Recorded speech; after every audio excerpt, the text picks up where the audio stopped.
Hi all, welcome back to Moonli. Today we're going to talk about the follicular phase. So if you remember about 2 weeks ago, I did a video talking about the menstrual cycle in super basic terms because I wanted to do separate videos for each stage. So today we are going to go into specifics about the first phase, the follicular phase. But I do want to make it clear that typically if you do research around this, you're going to find 4 phases instead of 3. So typically you're going to find your period, the follicular phase, ovulation, and then the luteal phase. I'm actually going to combine the first two, the period and the follicular phase, because the period is actually part of the follicular phase, and for the sake of time, I just think it's easier to combine it. So let's get started. So the follicular phase, this actually starts the very first day of our period. That first day you see blood coming out of your vagina, that is the first day of your follicular phase. And essentially your period should last anywhere between 3 to 6 days. And the follicular phase in total, including your period, should last anywhere between 8 to 21 days. And you're probably thinking, why the heck is that such a big gap? And the reason is it depends on person to person, and for that person it depends on the month to month.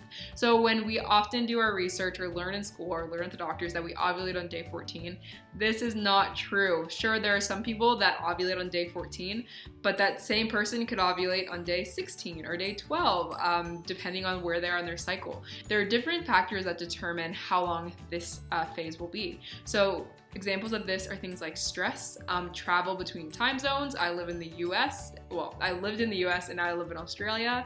So between that, my follicular phase was always much longer because of that stress in my body. Things like illness, whether that's a cold or the flu, anything like that, things like vitamin D deficiency or PCOS.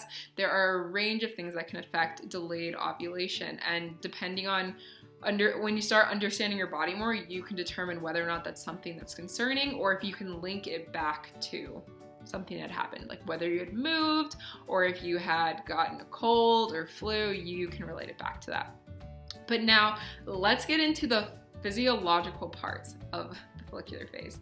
So the follicular phase, when we get into this phase, we have a gland in our brain called the pituitary gland. And the pituitary gland is in charge of our hormones, in charge of our endocrine system. And the pituitary gland will actually start communicating to our ovaries. It will produce a hormone called the follicle stimulating hormone, or FSH. And that hormone starts creating all of these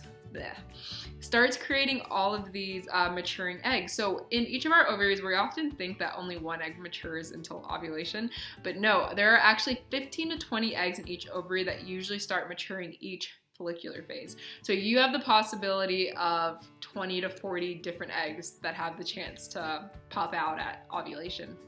But your body's going to determine which one's the most viable and which one it wants to push out. And then while those eggs are maturing, they actually produce estrogen and testosterone. And the main hormone that we're going to talk about is estrogen, because estrogen is phenomenal and we've all heard of it. We also heard of testosterone, but estrogen. There are 3 different types of estrogen. The main one in our menstrual cycle is estradiol. So estradiol is actually responsible for thickening our uterine lining. So if you remember back to my video talking about the reproductive parts, there are 3 layers to the uterus, and that innermost layer, that is where estradiol is working to thicken it up. And the reason that it's thickening is so that if you decide to make a little human at ovulation, that there is a thick lining in there for a fertilized egg to attach to create a little human. So that's the purpose of that. But the other great thing about estrogen is it's what helps us have clear, beautiful skin. It also helps give us a really good mood.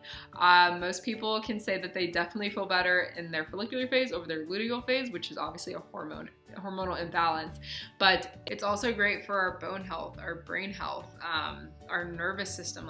Estrogen has a really important role in our bodies, and estrogen also plays a role in developing us as we get closer to ovulation. So most people notice that they get more horny during this time. So your body might make little bit changes. My lips get a little bit bigger. My breasts become a bit more perky as I approach ovulation, and that is due to estrogen. That you're going to notice during the the follicular phase is changes in your cervical fluid.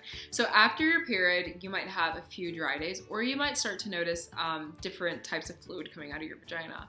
Obviously, if these things are smelly, itchy, have a greenish yellowish color, or they make you uncomfortable, definitely go see your healthcare professional because it could be an infection. But there are cervical fluids that are actually completely normal and actually great signs to know of our hormone health. And if we want to have a baby, they're super important also.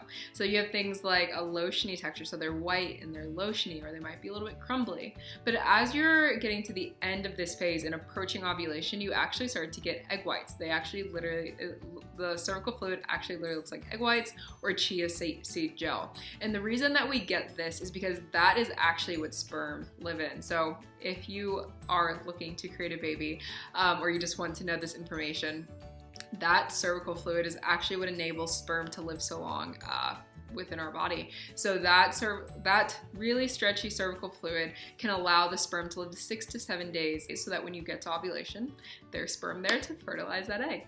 And the other thing that changes is what our cervical fluid comes from is actually our cervix, and that cervix actually changes its position. So as we're in this cycle getting closer to ovulation, the cervix will actually move farther up towards the uterus. And you remember the endocervix, the little hole inside of the cervix, that actually opens up, so that if you do happen to want to create a little human, sperm are able to get through the endocervix and up into the uterus, into the fallopian tubes, to wait for an egg to come out. And essentially at the end of this cycle, you will get to ovulation. So remember that 8 to 21 days, whether you were only 10 days, whether you were only 16 days, at the end of that, the next stage is ovulation, which we will talk about in another video. So I hope this all makes sense. It's a really short video, but I wanted it to make sense. The reason that I made it so short is because I don't want to go into super big detail. When we're looking at a textbook in class or at the doctors, they sometimes explain it in a very medicalized terminology that not everyone can understand. If you do love that way of learning, definitely get your books, get your research papers, but I'm really dedicated to making sure that everyone can understand each phase, how their body works, and I want it to make sense to every single person. Okay. All right, well, thanks so much for visiting today, guys. I will see you all next week. Bye.